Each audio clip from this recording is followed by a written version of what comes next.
बिस्मिल्लाहिर्रहमानिर्रहीम। Surgery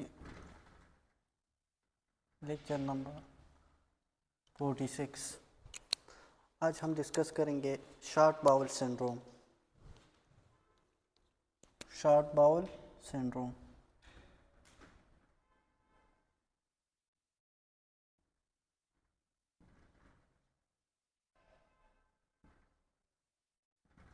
simple. Short bowel syndrome क्या है? वो कंडीशन जिसमें इंटेस्टाइन की लेंथ स्मॉल हो। ठीक है, तो जिसमें शॉर्ट बाउल हो और इसकी वजह से जो कंडीशन होते हैं तो वो शॉर्ट बाउल सिंड्रोम है। तो शॉर्ट बाउल सिंड्रोम किन कंडीशन में होती है, इसकी काजेस क्या है? काजेस मोस्ट कॉमन काज इसकी है superior mesenteric artery embolism. Most common काज इसकी क्या है? Superior mesenteric artery embolism. अच्छा, सीलिक ट्रंक तो फोरगट को सप्लाई कर देती है और मिडगट को सप्लाई कर देती है सुपीरियर मेसेंटेरिक आर्टरी। तो सेकंड पार्ट अब ड्यूडिनम से लेकर फिर ज्यूजिनम और फिर इलियम, फिर ascending Kolhan, caecum, ascending Kolhan, transverse Kolhan और फिर सिग्माइड कोलान। तो 2/3 ऑफ द ट्रांसवर्स कोलान तक ये सप्लाई कर देते हैं सुपीरियर मेसेंटेरिक आर्टरी। तो अगर सुपीरियर मेसेंटेरिक में एम्बोलस है तो फिर इतना पार्ट मुतासर होगी। मिड गट को फिर ब्लड सप्लाई नहीं होगी। तो अगर ब्लड सप्लाई इसको नहीं होगी तो फिर हम इस मिड गट की फिर ये जो इंटेस्टाइन है तो इसकी निक्रासिस होगी। इनको अगर ब्लड नहीं मिलते तो फिर इसकी निक्रासिस होगी, या हम इसकी रिसेक्शन करेगी या ये फाट फिर काम नहीं करेगी। ठीक है, तो इसकी मोस्ट कॉमन का शॉर्ट बाउल सिंड्रोम की क्या है? अगर हम इसकी रिसेक्शन करें तो एनाटॉमिकली हम ये स्मॉल इंटेस्टाइन को कम कर देते हैं। तो ये इसको हम कहते हैं ट्रू शॉर्ट बाउल सिंड्रोम।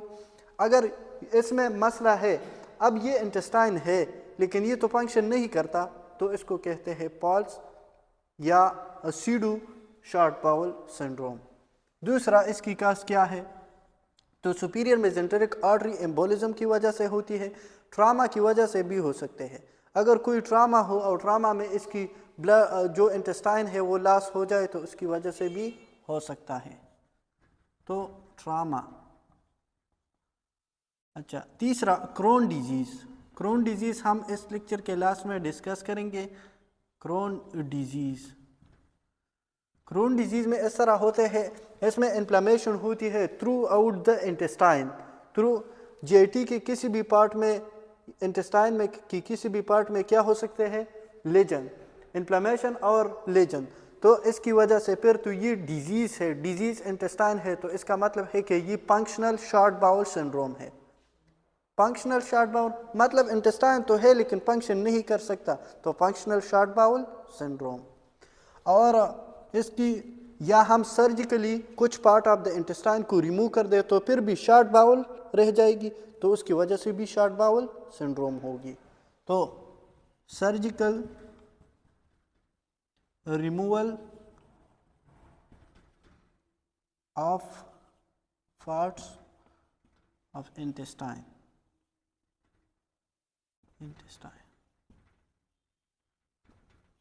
और कभी कभार इस तरह होता है कंजेनिटली कुछ पार्ट इंटेस्टाइन की मिस होती है। तो कंजेनिटल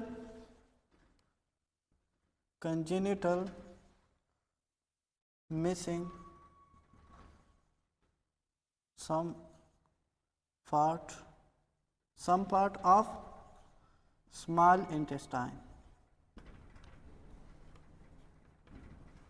जो भी कास है वो डिजीज़ है, अगर वो फंक्शनल है या एनाटॉमिकल है। एनाटॉमिकल का मतलब है कि स्मॉल इंटेस्टाइन की लेंथ कम हो, या हमने सर्जिकली रिमूव किया है, या कंजेनिटल एब्सेंट है, या एम्बोलिज्म है, इसकी एम्बोलिज्म की वजह से हमने ये रिमूव किया है, तो फिर इस कंडीशन को कहते हैं एनाटॉमिकली शॉर्ट बाउल सिंड्रोम। अच्छा, दूसरा कंडीशन, अगर फंक्शनल फंक्शन की वजह से फंक्शन नहीं करता और इसकी वजह से ये शॉर्ट बाउल सिंड्रोम हो जाए तो फिर भी pseudo bowel short bowel syndrome या functional bowel short bowel syndrome उसे कहला सकता है। ठीक है, अब देखो ये तो इसकी काजिस है। अब अगर ये बाउल शॉर्ट है, स्मॉल इंटेस्टाइन का काम क्या है? एब्जॉर्प्शन करना, तो फिर एब्जॉर्प्शन नहीं होगी। अगर एब्जॉर्प्शन नहीं होती तो फिर हमें एनर्जी नहीं मिलेगा, न्यूट्रिशन नहीं मिलेगी। तो इसकी क्लिनिकल फीचर क्या होगी? क्लिनिकल फीचर देखो, अगर मिसाल के तौर पर जिजुनम एब्सेंट है, इलियम एब्सेंट है या ड्यूडिनम एब्सेंट है, कौन सी पार्ट एब्सेंट है तो इसके मुताबिक सिम्टम होगी। तो सिम्टम डिपेंड अपॉन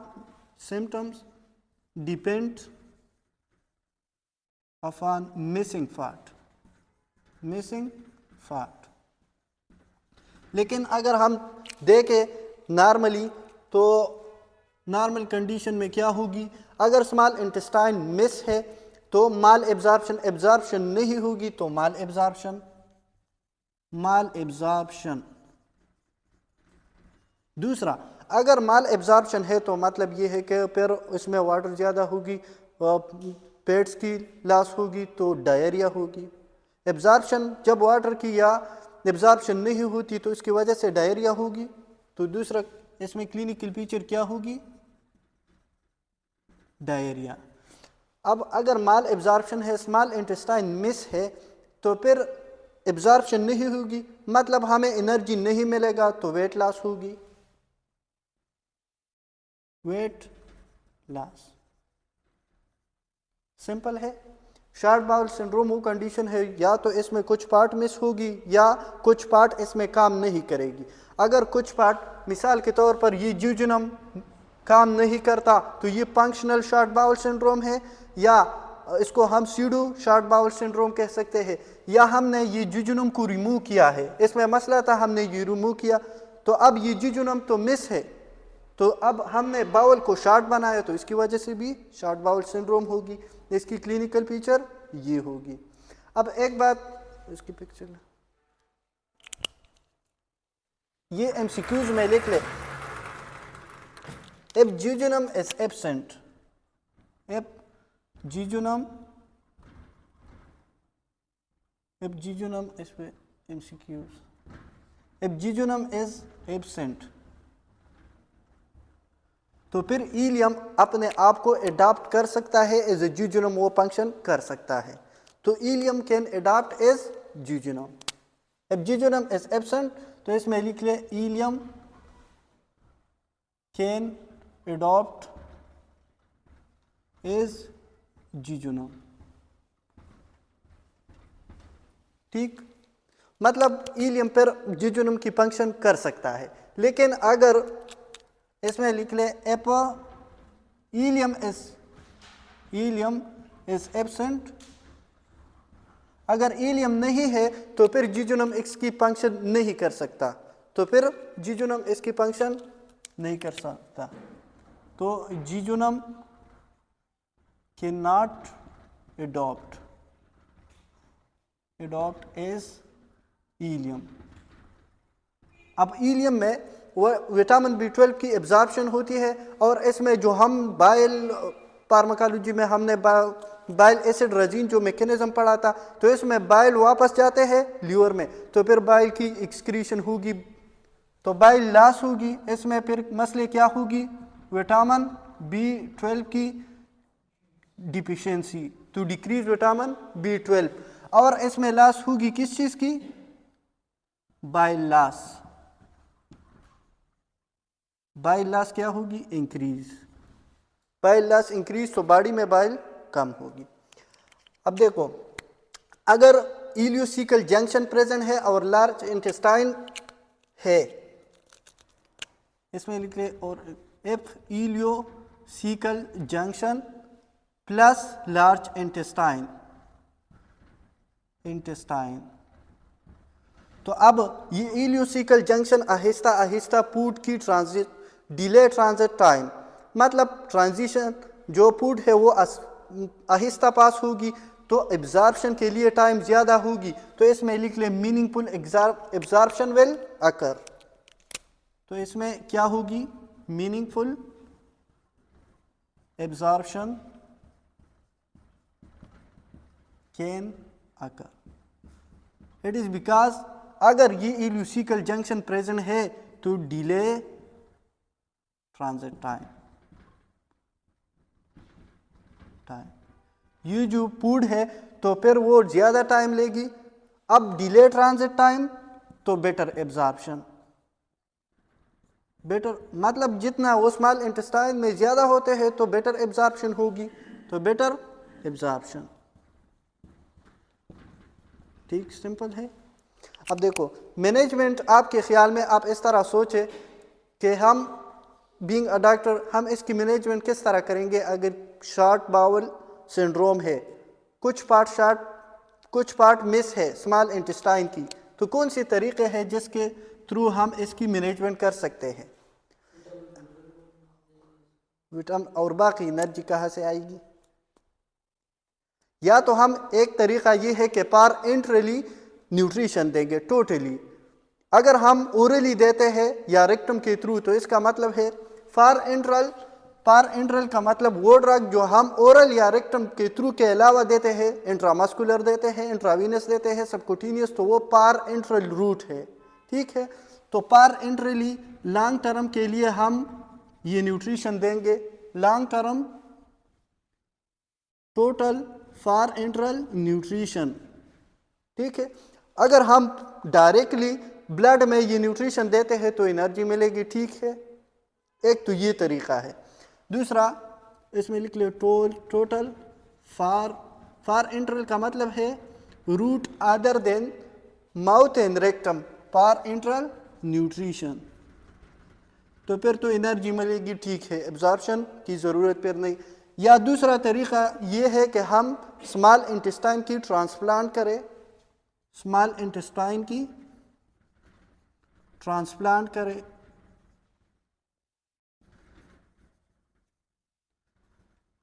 अच्छा, और अगर हम इस तरह ड्रग दे दे कि उससे भी इसको कंट्रोल हो जाए तो मेडिकल ट्रीटमेंट हम इसकी क्या कर सकते हैं। एक ड्रग है जिसका नाम है टीडोग्लूटाइड, और ये एनालॉग है GLP-2 एनालॉग है।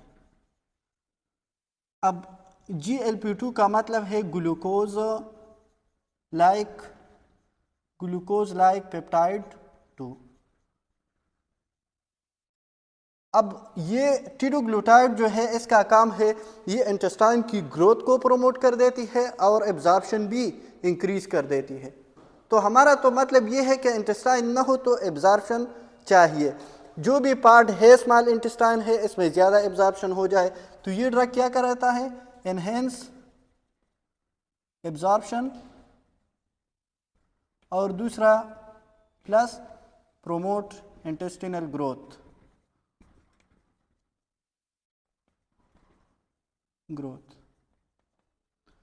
अब हम देंगे कोलेस्टेरामाइन। कोलेस्टेरामाइन इज द ये क्या कराता है, लिपिड लोअरिंग, बाइल एसिड को एक्सक्रीट कर देता है बॉडी से और इसकी वजह से डायरिया होती है, तो हम देंगे कोलेस्टेरामाइन। अच्छा, इसमें डायरिया है तो डायरिया के लिए क्या देंगे, डायरिया के लिए कौन से ड्रग यूज होते हैं, लूपेरामाइड, तो हम देंगे लूपेरामाइड। अच्छा, ये तो तरीक़े हैं स्मॉल इंटेस्टाइन की। जो अब हम इसकी अगर ये नहीं कर सकते तो फिर इसकी सर्जरी किस तरह करेंगे।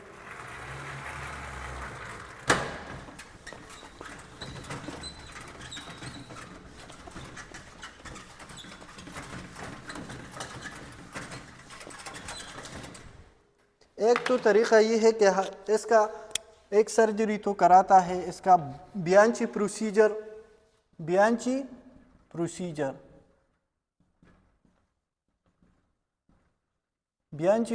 Is so simple.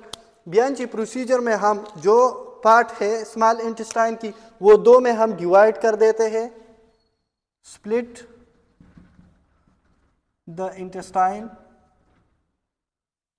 Intestine into 2। अब ये दो पार्ट जो है तो इसकी लेंथ पर डबल होगी, टू डबल इट्स लेंथ, और फिर हम ये लेंथ एक दूसरे के साथ क्या कर देते हैं, इनास्टोमोसिस,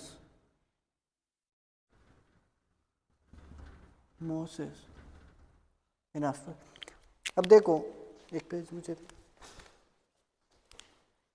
पेज वो मैं कर देता, ये रफ है। ये अगर स्मॉल इंटेस्टाइन है इस तरह, अब ये कुछ पार्ट तो मिस है, ठीक है। अब ये नॉर्मल स्मॉल इंटेस्टाइन है, तो ये नॉर्मल है। हम इस तरह करेंगे कि ये बियांची में हम दो में इसको डिवाइड कर देते हैं इस तरह। अब ये हमने क्या किया, इस तरह बियांची प्रोसीजर, ये टू में हम क्या कर देते हैं, स्प्लिट कर देते हैं, इस तरह हमने स्प्लिट कर दिया। इसको भी एनास्टोमोस किया, इसको भी स्टिच कर दिया, और ये एक दूसरे के साथ इस तरह अटैच कर देते हैं। तो अब इसकी लेंथ डबल हो गया। अब लेंथ डबल हो गया, लेकिन मसले इसमें क्या है, इसमें मसले क्या होगी, नैरोवेंस। अब इसकी ल्यूमेन कम होगी। एक तो हमने इंटेस्टाइन को स्प्लिट कर दिया और इसकी लेंथ तो हमने ज्यादा कर दिया, लेकिन प्रॉब्लम क्या है इसमें, lumen narrow, lumen become narrow, ठीक है। दूसरा, इसके लिए जो वास्कुलर या ब्लड सप्लाई है तो उसमें भी मसले होगी, ठीक है। तो दूसरा जो प्रॉब्लम इसमें हो सकता है तो वो वास्कुलरिटी की, ठीक है। तो बियांची प्रोसीजर में हम इंटेस्टाइन को दो में डिवाइड कर देते हैं और फिर एक दूसरे के साथ क्या कर देते हैं, अटैच। दूसरा तरीका है step procedure, step procedure, step procedure.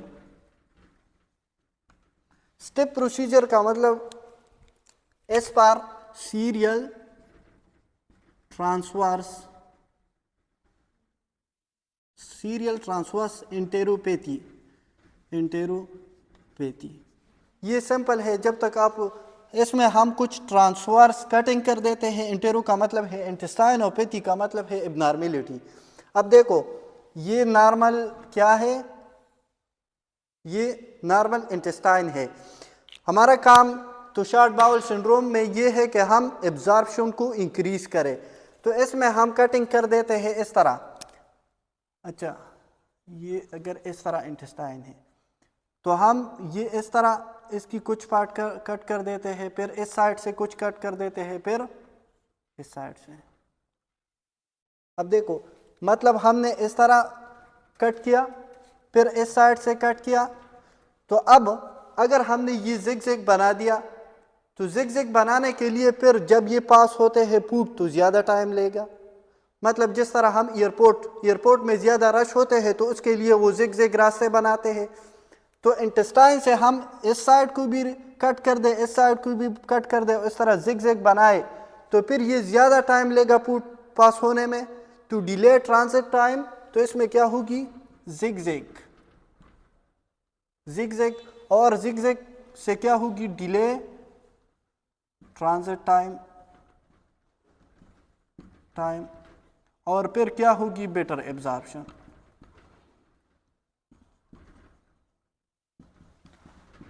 तो अब इसमें हमने ट्रांसवर्स सीरियल बनाया है। इंटेरो का मतलब है इंटेस्टाइन और पैथी एबनॉर्मेलिटी। तो ये एबनॉर्मेलिटी तो हमने खुद बनाया है, और किस चीज़ के लिए कि ये टाइम ज़्यादा लेगा ये फूड जब पास होते हैं, और इस प्रोसीजर को कहते हैं स्टेप प्रोसीजर।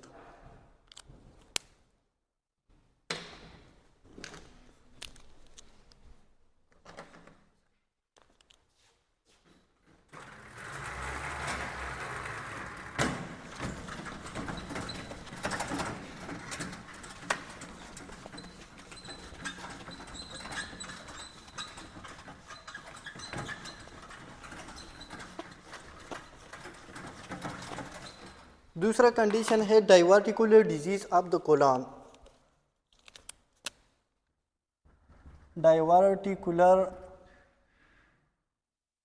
डाइवर्टिकुलर डिजीज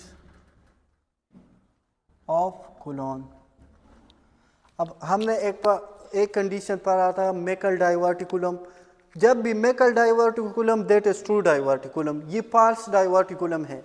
मेकल डाइवर्टिकुलम में आउट पाउचिंग होती है म्यूकोजा, सब म्यूकोजा या मस्कुलरिस की। ऑल लेयर आउट पाउचिंग इसमें होती है, इसलिए हमें उसे ट्रू डाइवर्टिकुलम कहते हैं। तो मेकल डाइवर्टिकुलम इज ट्रू डाइवर्टिकुलम, और बाकी जो डाइवर्टिकुलम है तो ये फाल्स डाइवर्टिकुलम है। ये क्या है? False diverticulum. ये फाल्स डाइवर्टिकुलम इसलिए है कि इसमें सब म्यूकोजा और सब म्यूकोजा की आउट पाउचिंग होती है। म्यूकोजा प्लस सब म्यूकोजा। देखो ये इंटेस्टाइन है, अगर इंटेस्टाइन की सारे लेयर की आउट पाउचिंग हो जाए, मतलब म्यूकोजा, सब म्यूकोजा, मस्कुलर लेयर और सिरोजा, ठीक है, तो ये क्या है? मेकल डाइवर्टिकुलम, और ये पाया जाता है ज़्यादातर 2 feet away from the ileocecal junction.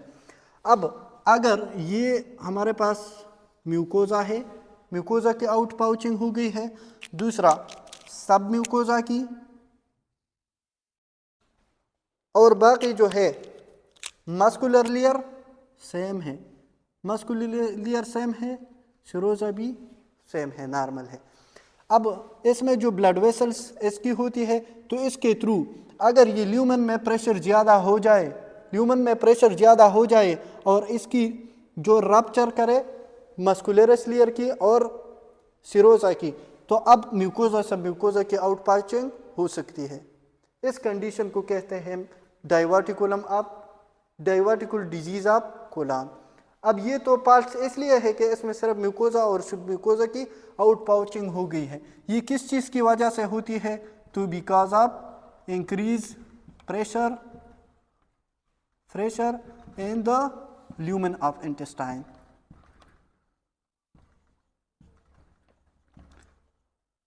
अगर लो फाइबर डाइट है तो लो फाइबर डाइट की वजह से ये हो सकता है।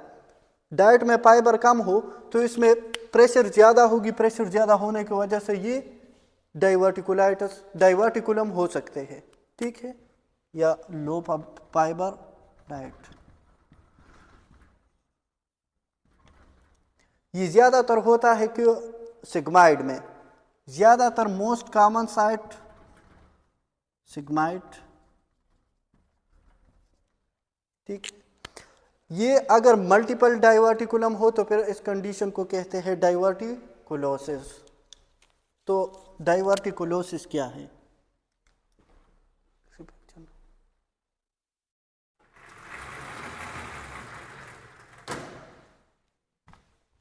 Meckel diverticulum is true diverticulum, बाकी डाइवर्टिकुलम जो है तो वो फाल्स डाइवर्टिकुलम।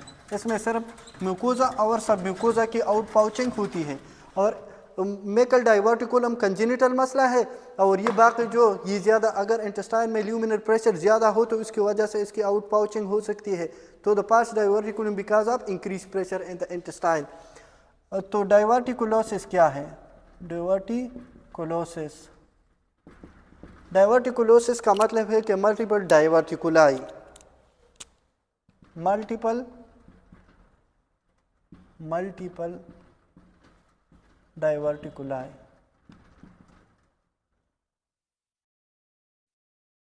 मल्टीपल डाइवर्टिकुलाई। अब इसमें इन्फ्लेमेशन नहीं होगी, no inflammation.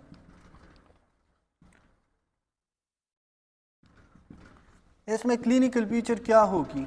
Clinical feature chronic constipation, इसकी वजह से प्रेशर ज़्यादा है तो फूड पास नहीं होगी, तो क्रॉनिक कंस्टिपेशन।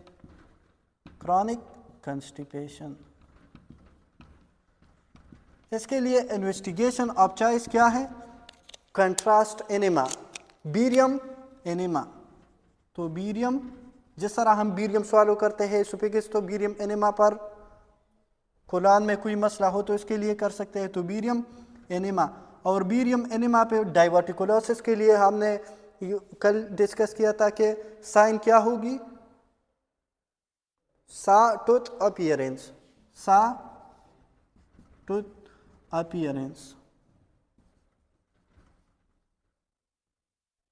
ठीक है, इस तरह साइन होगी। तो ये सार्ट आउट अपीयरेंस है। अब देखो ये डाइवर्टिकुलोसिस है, तो कॉम्प्लिकेशन इसकी क्या हो सकती है? इसकी कॉम्प्लिकेशन ब्लीडिंग, और ये इंपॉर्टेंट है। Most common cause of lower GIT bleeding is diverticulosis. एक एमसीक्यूज तो ये लिख ले, most common cause of lower GIT bleeding. Lower GI bleeding या हेमरेज सेम है, तो ये है। दूसरा, इसमें राइट साइडेड, जो राइट साइड है वो ज़्यादातर ब्लीड होता है, commonly involve in bleeding. Right side bleed more commonly. अगर ये डाइवर्टिकुला राइट साइड पे है तो फिर ब्लीडिंग की चांसेस ज़्यादा है, तो एक बात। दूसरी, तीसरा, इंपीरियर मेजेंटेरिक आर्टरी जो है उसकी ब्लीडिंग ज़्यादातर होती है as compare to superior mesenteric artery की। तीसरा, अब देखो इसकी मैनेजमेंट हम किस तरह करेंगे। ये डाइवर्टिकुलोसिस है, तो डाइवर्टिकुलोसिस में ब्लीडिंग है, तो ब्लीडिंग के लिए हम मैनेजमेंट में क्या देंगे? आईवी फ्लूइड देंगे कि ब्लड प्रेशर को मेंटेन रखे, तो आईवी फ्लूइड। अब ये ब्लीडिंग कहाँ से होता है, तो फिर हम ये कंफर्म करेंगे कंट्रास्ट एनिमा के थ्रू, या हम सीटी एंजियोग्राफी करेंगे। हम सीटी एंजियोग्राफी, ये किस चीज़ के लिए? टू कंफर्म, टू लोकलाइज कि ये कहाँ से है ब्लीडिंग। अब ये ब्लीडिंग को स्टॉप करने के लिए हम ये ब्लड वेसल में कोई एम्बोलिज्म बनाएंगे, हम ये एम्बोलस को हम प्रोड्यूस करेंगे इसमें, तो इसके लिए एंजियो एम्बोलाइजेशन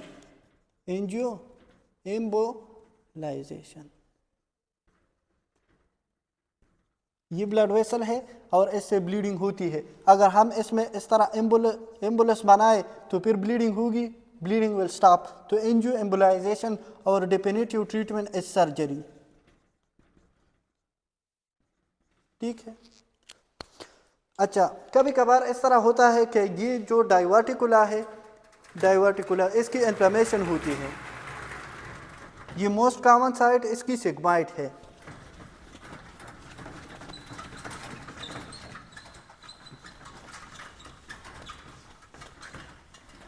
अगर डाइवर्टिकुला की इन्फ्लेमेशन हो जाए तो फिर इस कंडीशन को कहते हैं डाइवर्टिकुलाइटिस। अब डाइवर्टिकुलाइटिस मतलब इन्फ्लेमेशन ऑफ द डाइवर्टिकुला। तो डाइवर्टिकुला फिर इसकी क्लिनिकल पिक्चर क्या होगी? यस, इसमें पेन होगी, इन्फ्लेमेशन में पेन होती है तो एब्डोमिनल पेन। और ये पेन किस साइड पे होगी? लेफ्ट इलियक फोसा या right iliac fossa? Most common side पर डाइवर्टिकुला इज, क्यों? ये तो मैंने हाथ इस तरह से रखा, सिग्माइड, और सिग्माइड तो इस साइड पे है, तो लेफ्ट इलियक फोसा। यस, हो सकता है कि राइट पे हो। अगर राइट साइड पे है तो then it confuse us with the acute appendicitis. फिर हम ये सोचेंगे कि ये एक्यूट अपेंडिसाइटिस है। तो left iliac fossa most common side इसकी सिग्माइड है, और सिग्माइड तो लेफ्ट साइड पे है। इसकी वजह से डायरिया हो सकती है, और इसकी वजह से प्योर इन्फ्लेमेशन है तो इन्फ्लेमेशन में प्योर होगी। अब ये इन्फ्लेमेशन है तो न्यूट्रोफिल ज़्यादा आएगी, तो हम टोटल ल्यूकोसाइट काउंट को चेक करेंगे, तो total leucocyte count will increase. Simple है। अब देखो टोटल ल्यूकोसाइट काउंट इंक्रीज होगी, इसमें परपोरेशन की चांसेस हो सकता है। ये मस्कुलर लेयर है और ये सिरोसा है। अब इसकी इन्फ्लेमेशन हो गई है, और दूसरा सबम्यूकोजा की इन्फ्लेमेशन। जब कोई चीज़ की इन्फ्लेमेशन होती है तो चांसेस है कि ये रप्चर हो जाए। हाँ, इसकी रप्चर होने की चांसेस ज़्यादा है। तो इसकी डाइवर्टिकुलाइटिस इसमें लिख ले। अगर ये लेफ्ट साइड पे एब्डोमिनल पेन है तो इसमें लिख ले कि it can mimic with acute appendicitis. तो फिर तो राइट इलियक फोसा में है तो फिर राइट इलियक फोसा में तो अपेंडिसाइटिस की दर्द भी होती है। इसमें लिख ले एप राइट इलियक फोसा पेन, तो मेमिक विद एक्यूट अपेंडिसाइटिस। ठीक है, acute appendicitis, it can confuse us with the mecal diverticulum as well as with the diverticulitis। अगर ये diverticulum राइट साइड पे है और फिर इसकी इन्फ्लेमेशन हो जाए तो फिर पेन होगी, और पेन होगी तो फिर हम इस तरह सोचेंगे कि ये एक्यूट अपेंडिसाइट है, लेकिन वो एक्यूट फिर वो क्या होगी, डाइवर्टिकुलाइटिस। इसके लिए हम मैनेजमेंट किस तरह करेंगे? अच्छा, इसके लिए हम IV फ्लूइड देंगे, इसमें मसला है तो नथिंग पर ओलर। दूसरा IV फ्लूइड देंगे, इन्फ्लेमेशन और इन्फेक्शन को कम करने के लिए IV एंटीबायोटिक्स देंगे। अगर इन्फ्लेमेशन है, न्यूट्रोपिल आ गई है, फिर इसमें एब्सिस की चांसेस ज़्यादा है। अगर एब्सिस बनी है, एब्सिस की फिर मुख्तलिफ स्टेजेस है, हेंची स्टेजेस, लेकिन वो इम्पोर्टेंट नहीं। अगर एब्सिस है तो फिर एब्सिस के लिए हम एब्सिस को रिमूव करेंगे। टू रिमूव एब्सिस, तो इसके लिए हम पिगटेल कैथेटर के थ्रू हम ये रिमूव करेंगे। तो पिगटेल कैथेटर सिंपल है। अब देखो, अगर इसकी परफोरेशन हो जाए तो फिर परफोरेशन के लिए हम सर्जरी करेंगे। सर्जरी किस तरह करेंगे? इस पार्ट को रिमूव करेंगे। ठीक है, ये प्रॉक्सिमल पार्ट है, ये डिस्टल पार्ट है। ये प्रॉक्सिमल पार्ट को हम इस तरह ओपन रखेंगे। डिस्टल पार्ट, अब देखो ये प्रॉक्सिमल पार्ट है, तो जब पुट हम लेते हैं तो पुट आएगी इस जगह, ये हम इसकी ओस्टोमी करेंगे। और ये एब्डोमेन से बाहर इस तरह रखेंगे। इसकी जगह की हम क्या करेंगे? रिसेक्शन, इस जगह की रिसेक्शन। और ये डिस्टल पार्ट जो है, डिस्टल पार्ट, ये डिस्टल पार्ट हो हम इस तरह क्लोज करेंगे और ये एब्डोमेन में ही रखेंगे। कुछ दिनों के बाद हम ये प्रॉक्सिमल पार्ट तो ओपन है ऑलरेडी, ये हम ओपन करके और इन दोनों को अटैच करेंगे इस तरह। तो दोनों को अटैच करेंगे और इस प्रोसेस को कहते हैं हार्टमैन प्रोसीजर। इस प्रोसेस को क्या कहते हैं? Hartmann procedure. Hartmann procedure simple है। हार्टमैन प्रोसीजर इस तरह है।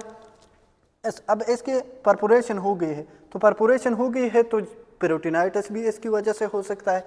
तो हम ये रिसेक्ट करेंगे। सिंपल, प्रॉक्सिमल पार्ट को हम इस तरह ओपन रखेंगे। जब हम फूड लेते हैं तो फूड की डाइजेशन और फिर वो पास होगी एज अ स्टूल। ठीक है, एब्डोमेन से इसकी एज अ स्टूल वो पास होगी। अब कुछ दिनों के बाद हम क्या करेंगे? प्रॉक्सिमल और डिस्टल पार्ट को एनास्टोमोस करेंगे और इस प्रोसेस को कहते हैं हार्टमैन प्रोसीजर। अच्छा,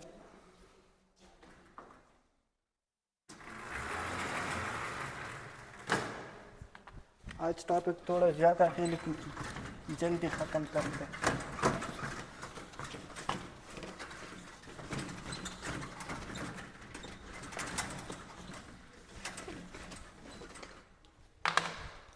एंजियोडिस्प्लीजिया।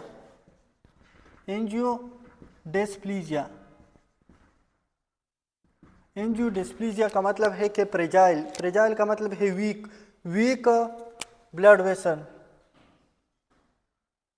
प्रेजाइल ब्लड वेसल ऑफ गट।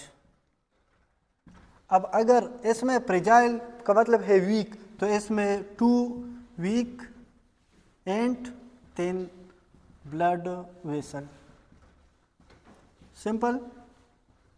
अगर ये वीक है और 10 है तो अब चांसेस है कि ये रप्चर हो जाए तो easily bleed.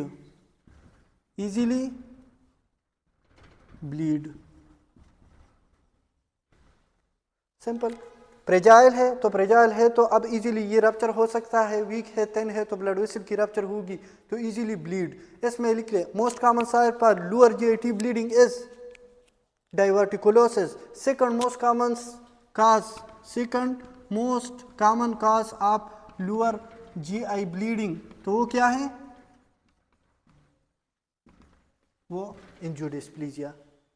Second most common angiodysplasia, first most common cause diverticulosis. अब देखो इसके लिए एंजियोडिस्प्लीजिया, अच्छा ये ज़्यादातर मोस्ट कॉमन साइट इसकी क्या है, मोस्ट कॉमन साइट तो वो सीकम है, ठीक है। इसके लिए हम जो इन्वेस्टिगेशन करते हैं तो इन्वेस्टिगेशन ऑफ चॉइस इस कोलोनोस्कोपी और दूसरा कैप्सूल एंडोस्कोपी। ये कैप्सूल एंडोस्कोपी वेरी बेस्ट है। टीचर ने हमें इसकी जो क्लास में भी ये बताया था। कैप्सूल इस तरह है कि हम इसमें वो ट्यूब तो एंटर नहीं करते जिस तरह एंडोस्कोप की है, सिर्फ ये कैप्सूल एंटर कर देते हैं, वो रिमोट के साथ कंट्रोल कर देते हैं और वो कैप्सूल में कैमरा और लाइट होती है, जिस तरह वो टेबलेट हम लेते हैं और फिर वो हम रिमोट के साथ कंट्रोल कर देते हैं और इससे हम अंदाज़ा लगा सकते हैं, इसकी एंडोस्कोपी कर सकते हैं। तो ये तो बेस्ट है, कॉम्प्लिकेशन की चांसेस इसमें कम है। तो इसके लिए कोलोनोस्कोपी एंडोस्कोपी। मैनेजमेंट इसकी किस तरह करेंगे? अच्छा इसमें मसला है ब्लड वेसल्स की रप्चर की, तो कुछ ऐसे तरीके जिसमें हम ब्लड वेसल्स को कटराइजेशन या इम्बोलाइजेशन, कटराइजेशन का मतलब है burning of the tissue to close the wound, तो कटराइजेशन एंड एम्बोलाइजेशन, तो इन तरीक़ों से हम ये इसकी ब्लीडिंग को रोक सकते हैं। अच्छा एक और कंडीशन है जिसमें भी लोअर जीआईटी की ब्लीडिंग होती है, वो है हेडे syndrome.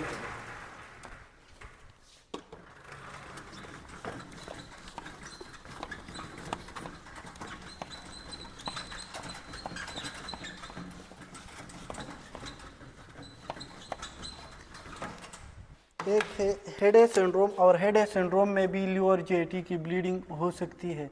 What is Heyde syndrome? Heyde syndrome is so simple, इसमें ट्रायड होता है और वो ट्रायड क्या है कि इसमें एओर्टिक स्टेनोसिस होती है।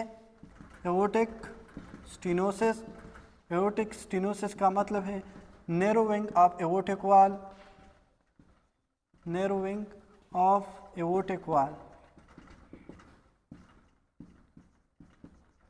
सिंपल। इसमें एंजियोडिस्प्लीजिया होता है, एंजियोडिस्प्लीजिया। और तीसरा इसमें भी जब एंजियोडिस्प्लीजिया है तो रिकरेंट लोअर जीआई ब्लीडिंग, तो recurrent GI bleeding.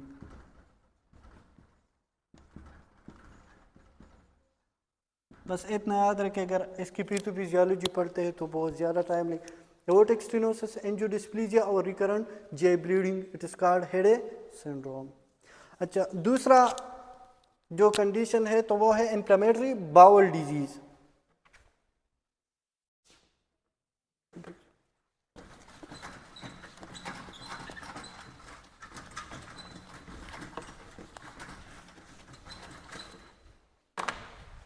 inflammatory bowel disease, inflammatory bowel disease में भी ये आपने पढ़ा होगा, ये तो 45 और टर्नल मेडिसिन के टॉपिक भी है। इन्फ्लेमेटरी बाउल डिजीज़ हमारे पास दो, या क्रोन होगी, क्रोन डिजीज़, और दूसरा जो है वो है अल्सरेटिव कोलाइटिस। सिंपल। इन्फ्लेमेशन इसमें होती है किस चीज़ की? इन्फ्लेमेशन किस चीज़ की होगी? बाउल की, या तो क्रोन होगी या अल्सरेटिव कोलाइटिस। अब जब ये इन्फ्लेम हो जाए, म्यूकोजा की इन्फ्लेमेशन हो जाए, तो फिर इसकी चांसेस है कि ये अल्सर बने या इसकी लीजन हो जाए। तो क्रोन डिजीज़ में जो पीक एज है, पीक एज वो है 20 से लेकर 40 ईयर तक। Second peak age, second peak इसमें है 70 ईयर, या तो एन एज में हो गया ये। इसके लिए पीक एज क्या है? 25 से लेकर 40 ईयर तक। क्रोन डिजीज ज़्यादातर होता है किस चीज़ में? फीमेल में as compare to male. Ulcerative colitis होता है मेल में एज कंपेयर टू फीमेल। ये smoking increase the risk of chronic disease. Smoking,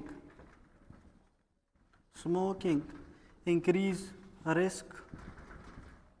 और ये smoking is protective in ulcerative colitis.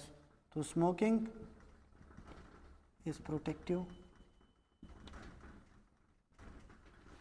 अब ये इसमें जो लेजन होते हैं ये स्केप लेजन, मतलब ये इंटेस्टाइन है तो इस पार्ट में लेजन है, फिर नहीं है फिर लेजन, फिर तो इसको कहते हैं स्केप लेजन। कुछ पार्ट इसमें स्केप होती है तो स्केप लेजन क्रोन डिजीज में होते हैं। और ये अल्सरेटिव कोलाइटिस में इस तरह कंटिन्यूस लेजन होते हैं तो इसमें क्या होगी, स्केप लेजन। इसमें skip lesion spread continuously, spread continuously. इसमें any portion can be involve. और इसमें जो ज़्यादातर इन्वॉल्व होते हैं तो वो लार्ज कोलान रेक्टम से स्टार्ट होते हैं, डिसेंडिंग और ट्रांसवर्स और असेंडिंग कोलान। ठीक है, तो इसमें any portion of bowel can involve, any portion of bowel can involve. अब इसमें इस तरह होते हैं, ये है ascending colon, transverse colon, descending colon और सिग्माइड कोलान, और फिर रेक्टम। तो ये ज़्यादातर स्टार्ट होते हैं रेक्टम से। Information of the rectum is called, ये रेक्टम है और रेक्टम की इन्फ्लेमेशन को कहते हैं प्रोक्टाइटिस। अब ये इस तरह स्प्रेड होते हैं कंटिन्यूसली, ये स्प्रेड होते हैं इस तरह इस तरह इस तरह आते हैं। और इसके बाद क्या है, ईलियम है, तो ईलियम में भी इन्फ्लेमेशन हो सकती है। तो अब ये मतलब सारे जो है वो कोलान इन्वॉल्व है, तो सारे कोलान जब इन्वॉल्व हो तो इसको हम कहते हैं पेन कोलाइटिस। पहले रेक्टम में होता है, फिर ये स्प्रेड होकर सारे कोलान को इन्वॉल्व कर सकता है और ये ईलियम को भी इन्वॉल्व कर सकता है और इसको कहते हैं बैकवाश इलियाइटिस। सिंपल है, मतलब ये रेक्टम से स्टार्ट होता है ये इन्फ्लेमेशन और लीजन। अल्सर कहाँ पे आते हैं, कोलान, सारे कोलान को जब इन्वॉल्व करे तो पेन कोलाइटिस, और ईलियम पे इन्वॉल्व करे तो ये तो बैकवर्ड इलियाइटिस भी करा सकता है। इसमें लिख ले। अच्छा, इसमें जो मोस्टली रेक्टम स्पीयर होता है, इसमें मोस्ट कॉमन साइट रेक्टम, तो इसमें लिख ले MC रेक्टम। और इसमें anal canal, anal usually uncommon anal involvement. ठीक है, तो एनल इन्वॉल्वमेंट इसमें अनकॉमन है, रेक्टम मोस्ट कॉमनली इन्वॉल्व होता है। इसमें एनल इन्वॉल्वमेंट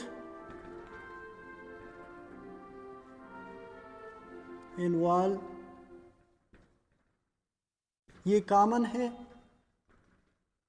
और इसमें रेक्टम इन्वॉल्व नहीं होते, तो रेक्टम इसमें क्या होते हैं, स्पीयर्ड।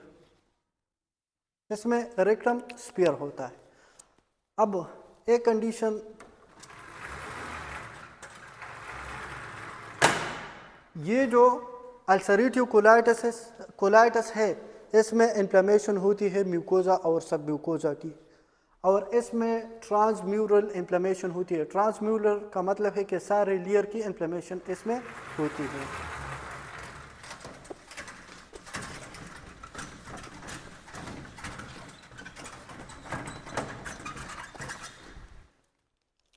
तो क्रॉन डिजीज,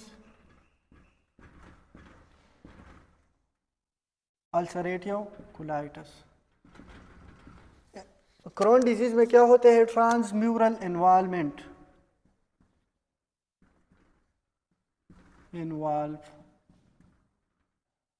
देखो, अगर ये सारे लेयर की इन्फ्लेमेशन हो जाए तो अब चांसेस है कि ये रप्चर हो जाए या पिस्चुला बनाए। तो पिस्चुला ये आसानी से बना सकता है, वो तो पिस्चुला नहीं बना सकते, इसमें सिर्फ ट्रांसम्यूरल इन्वॉल्वमेंट का मतलब है ऑल लेयर और इसमें म्यूकोजा प्लस सब म्यूकोजा इन्वॉल्व होते हैं। तो ट्रांसम्यूलर इन्वॉल्वमेंट की वजह से ये पेस्चुला बना सकते हैं। पेस्चुला किस चीज़ के किस कोलन प्लस कोलो वेजाइनल पेस्चुला, और या ये यूरिनरी ब्लैडर के साथ पेस्चुला बना सकता है। अगर यूरिनरी ब्लैडर के साथ बनाए तो कोलो वेजाइकल, वेजाइकल is use for urinary bladder, तो कोलो वेजाइकल पेस्चुला, तो दोनों के दरमियान पेस्चुला बन सकता है। अब इनमें सिर्फ म्यूकोजा सब म्यूकोजा है तो बाकी लेयर तो ठीक है, तो किस पेस्चुला के चांसेस तो नहीं है। और म्यूकोजा सब म्यूकोजा अगर इसकी ये इंटेस्टाइन है और म्यूकोजा सब म्यूकोजा के इन्फ्लेमेशन है तो सीडो पोलेप्स उससे बन सकता है, तो इट कैन फॉर्म सीडो पोलेप्स, तो इसमें लिखे सीडो पोलेप्स फॉर्मेशन। अच्छा, अगर हम इसकी अपीयरेंस को देखें म्यूकोजा को तो वो हमें नज़र आएगी क्रॉन की म्यूकोजा, काबल स्टोन अपीयरेंस ऑफ म्यूकोजा, काबल स्टोन, इसकी पिक्चर आप देखें कि ये किस तरह नज़र आते हैं। स्किप लेजन इसमें होते हैं काबल स्टोन अपीयरेंस ऑफ म्यूकोजा।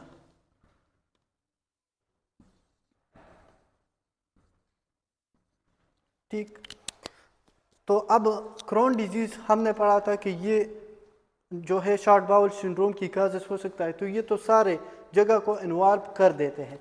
और इसमें क्या होते हैं, इसमें क्या होते हैं, इसमें रेक्टम से स्टार्ट होकर लार्ज इंटेस्टाइन को इन्वॉल्व होते हैं। तो इसमें कॉम्प्लिकेशन क्या हो सकते हैं, ये अल्सरेटिव कोलाइटिस जो है तो इंक्रीज या कोलन कैंसर, कैंसर रिस्क जो है, कैंसर रिस्क अल्सरेटिव कोलाइटिस की ज़्यादा है, कि ज़्यादा है किस चीज़ से, क्रोन से। तो कैंसर रिस्क अल्सरेटिव कोलाइटिस में ज़्यादा है एज कंपेयर टू क्रोन। अच्छा, दूसरा इसमें ब्लडी डायरिया हो सकती है, ब्लडी डायरिया,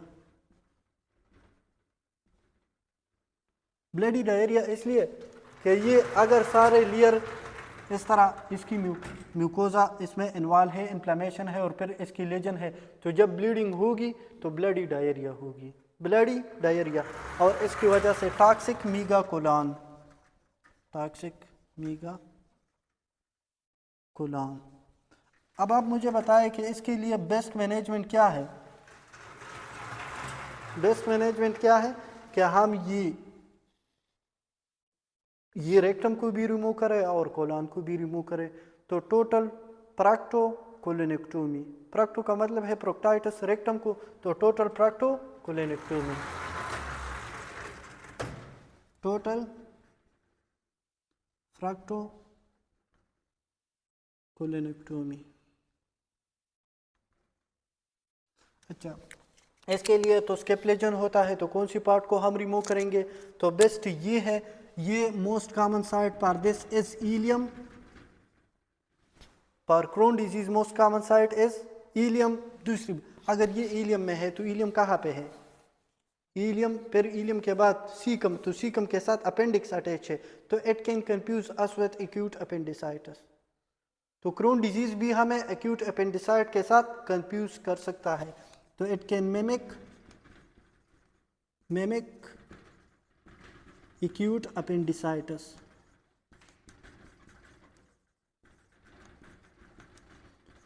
अच्छा, इसमें इन्फ्लेमेशन है, तो इन्फ्लेमेशन को कम करने के लिए हम अब इसमें कौन सी पार्ट को हम रिमूव करेंगे, तो मैनेजमेंट में हम देंगे स्टेरॉइड।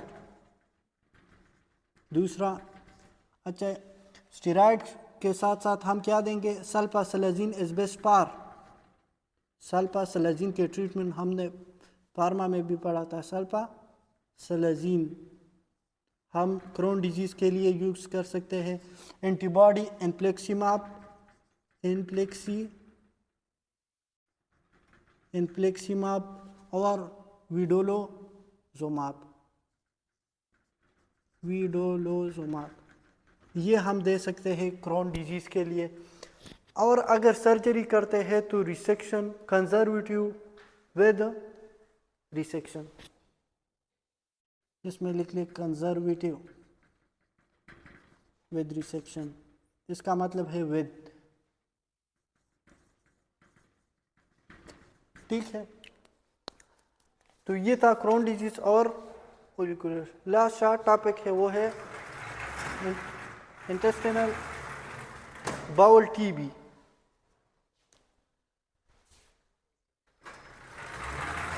अच्छा एक बार ये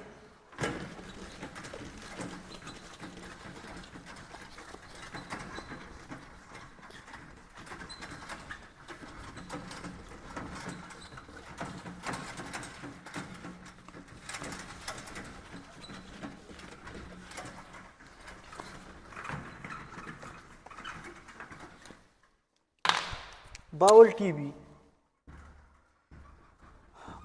टीबी, बाउल टीबी हमारे पास अल्सरेटिव टीबी भी हो सकता है और ये हो सकता है हाइपरप्लास्टिक टीबी। ये इसमें वीक इम्यून रिस्पांस होता है, वीक इम्यून रिस्पांस, इसमें स्ट्रांग इम्यून रिस्पांस होता है, strong immune response. Most common site for this is ileum और most common site for this is also ileum, terminal ileum, ileum plus ileocecal junction, इसमें terminal ileum, terminal ileum, इसमें भी terminal ileum है। अब देखो इसके लिए हम क्या करेंगे, जो बाउल टीबी है, एक तो था हमने पढ़ा था कि ये टाइफाइड है, तो टाइफाइड में लीजन लॉन्गिट्यूडिनल होता है या ट्रांसवर्स। अब इसमें अल्सर बनते हैं और अल्सर की जब हीलिंग होती है तो स्ट्रक्चर बन सकता है, स्ट्रक्चर। अब लॉन्गिट्यूडिनल लीजन टाइफाइड में होता है, अगर टाइफाइड को हम ट्रीट न करें तो 2-3 वीक में इसकी परपोरेशन हो सकती है, तो इंटेस्टाइन की परपोरेशन हो सकती है। लॉन्गिट्यूडिनल जो लीजन है तो वो परपोरेशन करा सकता है। अब अगर ये इसमें अल्सरेटिव कोलाइटिस में लीजन ट्रांसवर्स होता है, तो ट्रांसवर्स लीजन की जब हीलिंग होती है तो ये स्ट्रक्चर बना सकते हैं। तो स्ट्रक्चर को रिमूव करने के लिए हम क्या करेंगे, ट्रीटमेंट मैनेजमेंट हम किस तरह करेंगे, मैनेजमेंट हम रिसेक्शन एंड एनास्टोमोसिस, और दूसरा या स्ट्रक्चरोप्लास्टी, स्ट्रक्चर को रिमूव करके और फिर हम इसकी रिपेयर करेंगे, तो स्ट्रक्चरोप्लास्टी। अब ये हाइपरप्लास्टिक, इसमें जो लेयर है वो थिक होते हैं, हाइपरप्लास्टिक, और ये किस चीज़ की वजह से टीबी है, तो टीबी माइकोबैक्टीरियम ट्यूबरकुलोसिस की वजह से होती है। अच्छा, इसके लिए हम मैनेजमेंट इस तरह करेंगे कि हम एंटी ट्यूबरकुलर थेरापी में हम राइब्स ड्रग देते हैं, रिपम्पिसिन, आइसोनियाजेट, पायराजिनामाइड और इथम्ब्यूटोल, इसके साथ साथ स्ट्रेप्टोमाइसिन तो अभी उसने रिमूव किया है। फर्स्ट लाइन ड्रग है, सेकंड लाइन ड्रग पेस है, तो एंटी ट्यूबरकुलर थेरापी करेंगे। इफ मास प्रेजेंट, अगर मास है तो फिर राइट हीमिकोलेक्टोमी, मास है तो फिर हम वो रिमूव करेंगे।